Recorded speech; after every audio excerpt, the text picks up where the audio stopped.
70%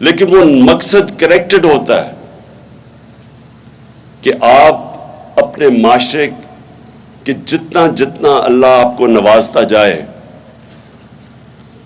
تعلیم دے، پیسہ دے، شہرت دے، پاور دے، ایک ہی امتحان انسان کا ہوتا ہے جو اللہ اور آخرت پہ مانتا ہے۔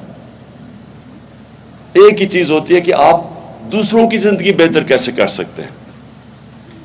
آپ کا جو امتحان ہوگا، ہم سب کا امتحان ہوگا، جب ہم اپنے رب کے پاس جائیں گے تو وہ ایک ہی سوال پوچھے گا کہ جو میں نے تمہیں دیا تھا تم نے اسے کیا کیا انسانیت کے لیے۔ اور یہ جب آپ کی تعلیم اور یہ کہ مقصد زندگی کا یہ ساتھ ساتھ جاتے ہیں، جو علامہ اقبال، جو میں نے بڑا انسسٹ کیا کہ اقبالیات پڑھائی جائے، کیونکہ علامہ اقبال ایسا ایک جینیس تھا جو شاید ہی مسلمان دنیا میں کوئی 400-500 سال تک اس طرح کا جینیس نہیں آیا۔ تو علامہ اقبال کی جو شاعری ہے وہ سارا وقت کنیکٹ کر رہی ہے انسان کو اوپر والے سے، مقصد زندگی کا، اور اسی مقصد کی زندگی کے اندر یہ بھی ہے کہ اللہ ہمیں، جب آپ لا الہ الا اللہ پڑھتے ہیں تو اصل میں آپ اپنی آزادی کا دعویٰ کر رہے ہیں، کیونکہ صرف آزاد انسان اوپر جاتا ہے۔ اقبال کا شاہین آزاد ہوتا ہے، زنجیریں توڑ کے وہ اوپر جاتا ہے۔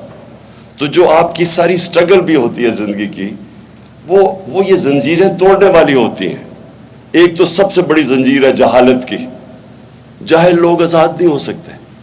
تو ایک تو آپ کو تعلیم مل جاتی ہے، پھر جو دوسری زنجیر ہے وہ ہم بت بنا دیتے ہیں اپنے راستے میں، جن کی ہم پتہ سوچے سمجھے بغیر ان کی پوجا کرتے ہیں، جس میں خوف کا بت ہے جو کہ آپ کا دین توڑتا ہے۔ خوف کا بت کہ اللہ کہتا ہے کہ میری رزق میرے ہاتھ میں ہے، میں نے تم کرو گے فیصلہ، میں کروں گا تمہیں کتنی رزق ملے گی، ذلت عزت میرے ہاتھ میں ہے، کوئی تمہیں ذلیل نہیں کر سکتا، اور پھر زندگی موت اس کے ہاتھ میں ہے۔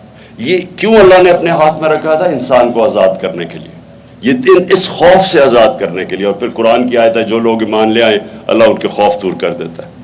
تو جو بھی زندگی میں جس نے بھی بڑے کام کیے ہیں، جو بھی، وہ ہمیشہ آزاد ہوتا ہے، وہ ہمیشہ اس نے اپنے خوف کے اوپر قابو پا لیا ہوتا ہے۔ کرکٹر بھی ہے تو جو ہارنے سے ڈرتا ہے یا جو تیز بولر سے ڈرتا ہے، جب تک وہ خوف کے اوپر قابو نہیں پاتا بڑا کرکٹر نہیں بنتا۔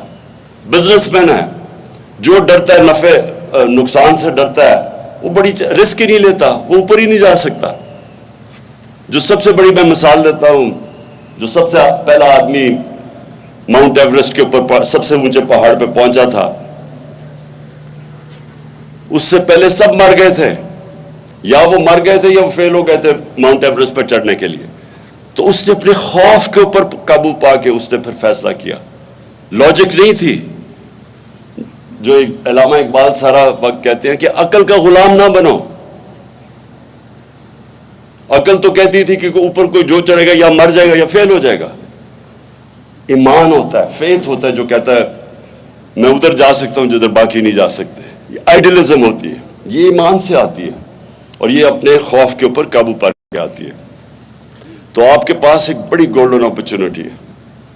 ملک میں اللہ نے سب کچھ دیا ہے، ہماری بدقسمتی ہے کہ ہم کبھی حقیقی طور پہ آزاد نہیں ہوئے، فیصلے کوئی اور کرتا ہے ہمارے، باہر سے ڈکٹیشن آتی ہے۔ انصاف دوسری چیز آزاد کرتا ہے۔ انصاف کیا ہوتا ہے؟ رائٹس دیتا ہے، آپ کو حقوق دیتا ہے۔ جب نبی صلی اللہ علیہ وسلم نے مدینہ کی ریاست سنبھالی تھی تو انہوں نے سب سے پہلے عدل اور انصاف قائم کیا تھا، رائٹس دیے تھے، خواتین کو رائٹس دیے تھے، پہلی دفعہ غلاموں کو رائٹس دیے تھے، اور پہلی دفعہ انصاف دے کے جو معاشرے میں پھر خوشحالی آئی تھی۔ پہلے انصاف آتا ہے پھر خوشحالی آتی ہے۔ کسی بھی معاشرے میں جدھر انصاف نہیں ہے وہاں خوشحال نہیں ہے۔ ساری آپ ڈیولپنگ ورلڈ دیکھ لیں، ساری ڈیولپنگ، ہر غریب ملک دیکھ لیں، جو بھی غریب ملک ہے اس کے اندر انصاف نہیں ہے۔ اور جو سب سے خوشحال ملک ہے، وسائل کے باوجود وہ خوشحال ہیں کیونکہ وہاں انصاف ہے. سوئٹزرلینڈ میں کچھ بھی نہیں ہے. 99.9% ہے ان کا رول آف لا انڈیکس کہ سب سے زیادہ انصاف ہے. ساری مسلمان دنیا میں 20% سے کم انصاف ہے. ہم رول آف انڈیکس میں 20% سے کم ہے. سو یہ جو ہے یہ انسان پھر اس کے لیے جدوجہد کرتا ہے. آزادی کوئی دیتا نہیں ہے پلیٹ پہ. زنجیریں گرتی نہیں ہیں, توڑنی پڑتی ہے. آزادی کوئی ملتی نہیں ہے, چھیننی پڑتی ہے. تو میں بڑا خوش ہوں اور اتنی دھوپ پہ آپ بیٹھے ہوئے اس لیے میں نے بڑی مختصر تقریر کیا ہے. مجھے خوشی یہ ہے کہ اتنی زیادہ ہماری اس علاقے میں ہماری فیمل ریپرزنٹیشن ہے. یہ بہت خوشحال چیز ہے ہمارے ملک کے لیے. اور انشاءاللہ میں آپ سب ادھر سے میں ایکسپیکٹ کرتا ہوں کہ نمل یونیورسٹی سے اس ملک کی فیوچر لیڈرشپ نکلے گی. شکریہ.